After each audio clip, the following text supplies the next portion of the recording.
Mga kabonsai, ngayon is magti-trim tayo ng ating Argao Taiwan. Yan po, marami ng damo, tinanggal na natin, inunahan na natin.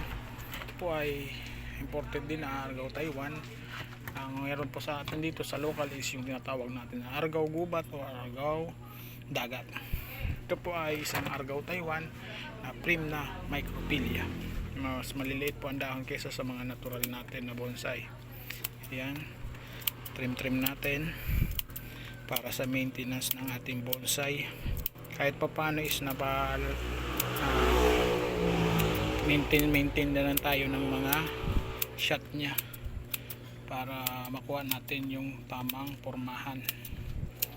Yan, dito po sa nagtatanong po mga kabonsai, lahat ng nakikita nyong bonsai is dito po tayo nagsimula sa maliit. Yan, ito po ay hindi maselan, madali lang siya mabuhay. Tusok nyo lang, ganyan lang. Tusok nyo lang po siya, ganyan, buhay na siya. Kaya yan, katrim na natin mga kabonsai. Madali lang yung pormahan niya. Kaya yun, magandang hapon po and God bless, mabuhay.